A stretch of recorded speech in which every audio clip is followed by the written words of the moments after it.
नमस्कार, आपण पाहत आहात महाराष्ट्र लाईव्ह। आजची धक्कादायक बातमी गुजरातमधील प्रसिद्ध गिरनार पर्वतावरून समोर आली आहे। गिरनार यात्रेदरम्यान एका अल्पवयीन मुलावर सिंहाने हल्ला केल्याची दुर्दैवी घटना घडली असून या घटनेमुळे संपूर्ण परिसरात भीतीचे वातावरण निर्माण झाले आहे। मिळालेल्या माहितीनुसार पहाटेच्या वेळी यात्रेसाठी निघालेल्या भाविकांमध्ये हा मुलगाही होता। याच दरम्यान जंगलालगतच्या भागातून आलेल्या सिंहाने अचानक हल्ला केला। या अनपेक्षित घटनेमुळे परिसरात एकच गोंधळ उडाला।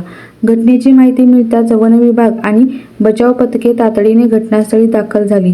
शोध मोहीम राबवण्यात आली। या घटनेनंतर प्रशासनाने गिरनार परिसरात सुरक्षा वाढवली असून यात्रेकरूंना अधिक सतर्क राहण्याचे आवाहन करण्यात आले आहे। वन विभागाने नागरिकांना जंगलालगतच्या भागात एकटे फिरणे टाळावे, अधिकृत सूचनांचे पालन करावे आणि कोणत्याही अफवांवर विश्वास ठेवू नये असे आवाहन केले आहे। ही घटना वन्यजीव आणि मानव यांच्यातील संघर्ष किती गंभीर ठरू शकतो याची पुन्हा एकदा जाणीव करून देते। वन्य प्राण्यांचा अधिवास सुरक्षित ठेवणे आणि पर्यटन तसेच यात्रेदरम्यान आवश्यक नियमांचे पालन करणे ही प्रत्येकाची जबाबदारी आहे।